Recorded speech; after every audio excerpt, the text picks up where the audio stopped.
Welcome, everybody, to a new episode of the Big Sky Now podcast. I am your host, Josh Amick, with my panel, John, Fritz, Mark, and Ian. We're going to get into what to expect this week for the Big Sky Conference, heading into Week 8 already.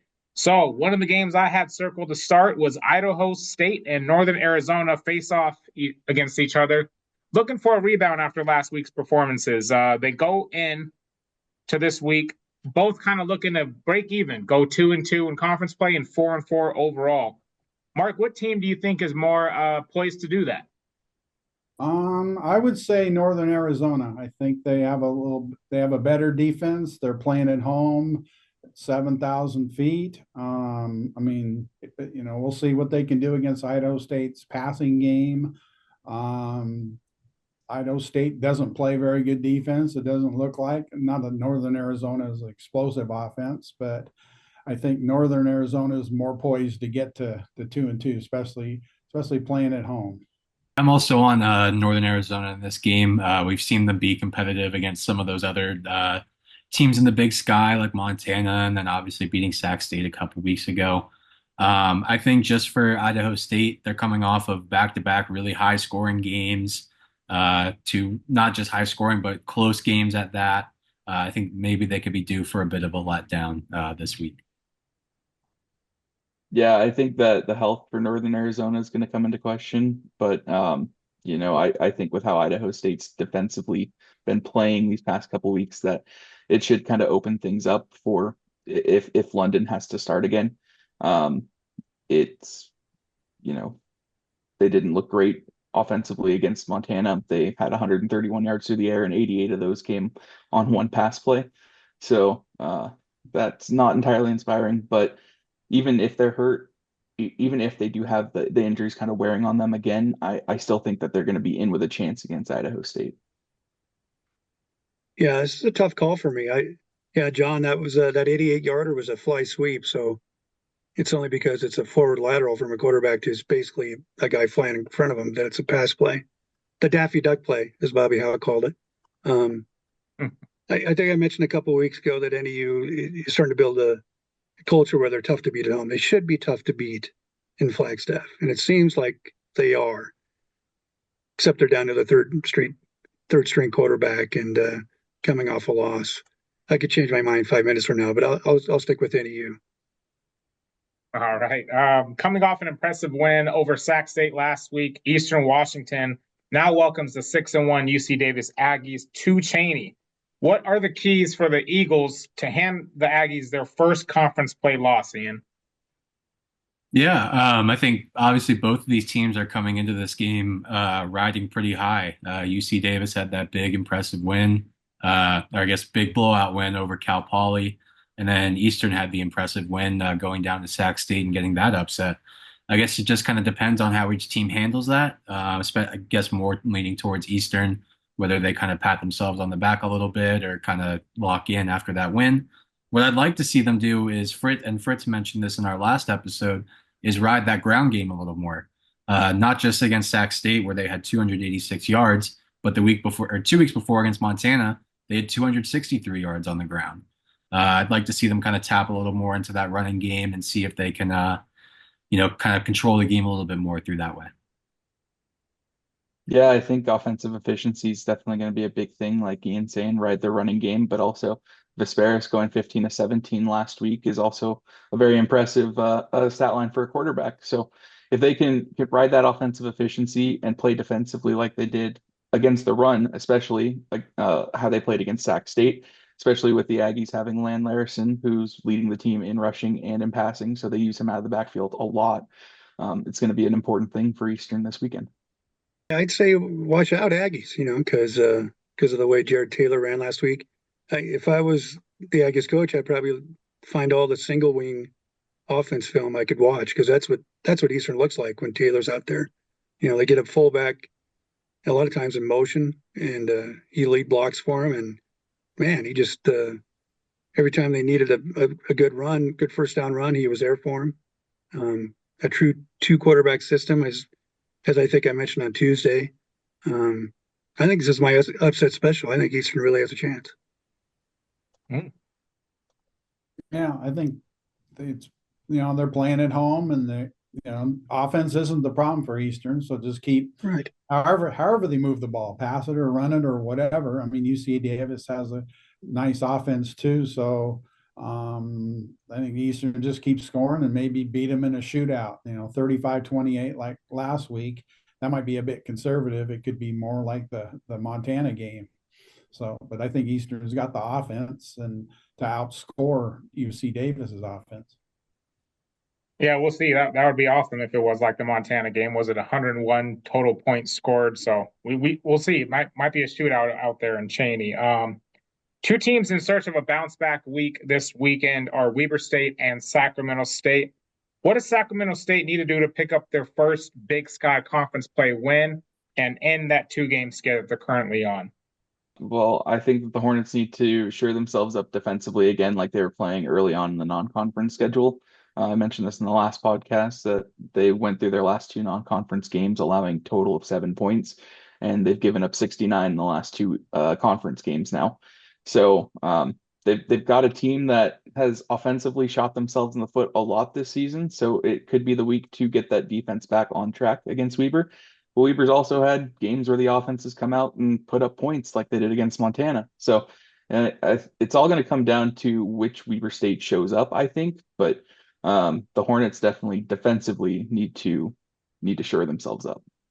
Yeah, I agree. I mean, Hornets just haven't looked very good on defense, which is surprising because their head coach is a defensive guy, and Weber has some dudes, and it's really another really puzzling loss for the Wildcats. They've had a few of those this year, and then they turn around and play really well. So I kind of expect Weber to play really well again. I think Bankston, their number one running back, he could carry it 25 times a game and really hurt a lot of teams. And I think he only carried it 15 times last week. So I think Weaver's got a really good chance to have a bounce back win. And like I mentioned on Tuesday, I think the Hornets are in trouble. They need to figure things out defensively, and this might not be the week where it happens because Weaver's got some tools. Yeah, it's hard to get a read on these teams. They've both been kind of up and down, inconsistent, whatever you want to say. So I guess they just need to play to the level that they're capable of. Neither of them really has throughout the year. I mean, like Fritz said, Weber's loss in Northern Colorado was like puzzling, especially after what they did against Montana. Sac State's losses to NAU and Eastern, aren't. I mean, Eastern's pretty good, and NAU's obviously really good at home. They both need to find their level, and like the guys said, defensively, Sac State needs to play better as well. I didn't have too much more to add. Obviously, kind of depends, like John and Fritz mentioned, which Weber State shows up on Saturday. And then also for Sac State, just taking care of the football. They have 15 turnovers this season, which is the 4th most in the FCS. So they really got to take care of that, whether it's interceptions or fumbles. You really got to take care of that ball. It's a good point you bring up. Two teams that should be heavy favorites this weekend are the Vandals at home. Well, maybe not with all their injuries, against Cal Poly Mustangs. And then the Bobcats head to Portland State to take on the Vikings. Are there any chance for either of these teams to pull off an upset against Idaho or Montana State? Or do we think things kind of go accordingly this weekend? What do you think, Fritz? Yeah, I don't see any upsets in these two games. Cal Poly didn't put up much of a fight against Davis. I think Davis is better than Idaho at this point, but not miles better. No pun intended. And that's a Miles Hastings jokes for all. I got it. Very nice. And then the Bobcats they're just a machine right now. I'll keep it short and sweet. I just don't see the Bobcats losing a regular season game. The question you asked us is, will things go somewhat accordingly? And the last few weeks we've learned that nothing seems to be going accordingly anymore. So, but in this case, I would agree. There's little chance for an upset, especially in Hillsboro. You got Montana State coming off the high of beating Idaho. Portland State's kind of scary at home, so that could be that could be an issue. But if Montana State plays like it did, I mean, Eck thought that was the best they played all year. Sometimes it's hard to play that way 2 weeks in a row. So, but they should have enough bullets to take care of Portland State.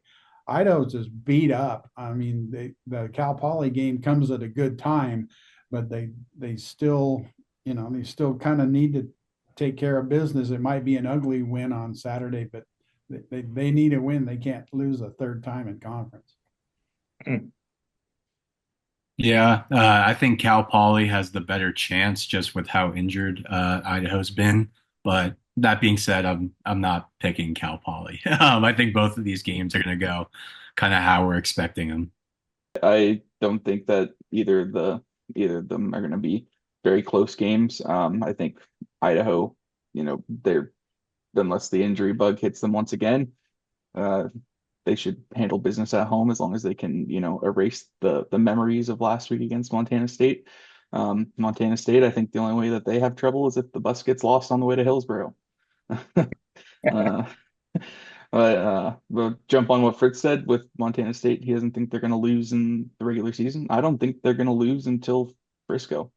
Honestly, they're poised to be home all playoffs until that national championship game. I don't think there's anybody who can match up with them. Maybe North Dakota State. I mean, that semifinal potential.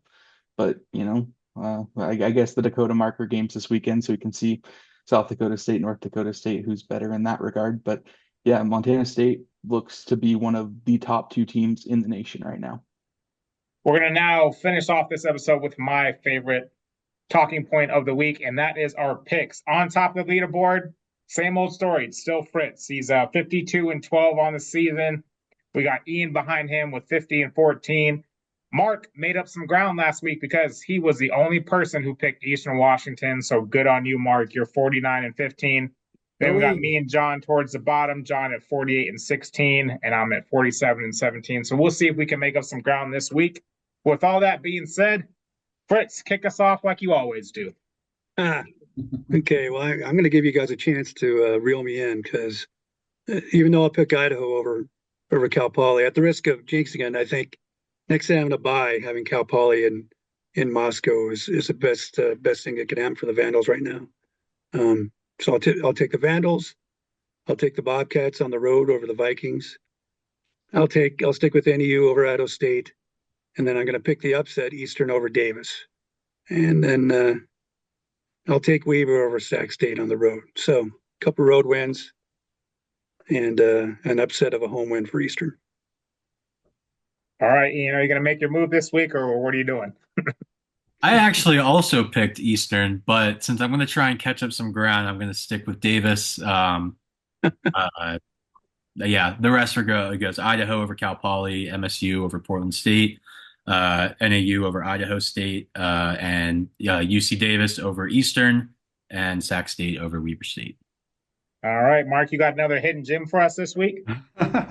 No, unless you're counting Eastern as an upset, because I got them too. I got Idaho beating Cal Poly, Montana State winning at Portland State, NAU at home beating Idaho State. I got Eastern outscoring UC Davis on the red.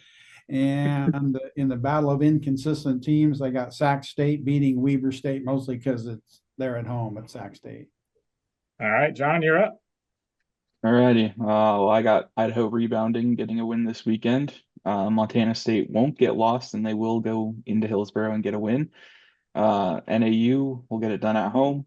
I've got Davis getting the win on the red turf this weekend. I also think it's going to be a shootout, though, so maybe just last possession wins. And then I've got Sac State going to rebound at home with a big win. All right. There was a couple of games this week I was going to try to make up some ground on, but based off of what people went with, I'm going to stick with my original pick. So I also have Idaho taking Cal Poly, Montana State over Portland State, got Northern Arizona over Idaho State. I'm sticking with UC Davis. A lot of good points on Eastern and made me want to switch, and me being from Everett, Washington. Hard not to pick the Eagles there, but I'm sticking with UC Davis. And then Weber State, Sacramento State, I was really torn between this one. I kind of think Weber State bounces back and gets the win. But because I'm chasing Fritz and he picked Weber State, I'm going to go with my original pick, which is Sac State. So we'll see how that goes. But that's going to wrap up this episode of the Big Sky Now podcast. I want to thank my panel as always. Join us next Tuesday where we head into week 9 of the season where things really start to get interesting in the Big Sky Conference. Thank you to my panel. Thank you for everyone for joining again. I've been your host, Josh Amick, and we'll see you next week. Take care.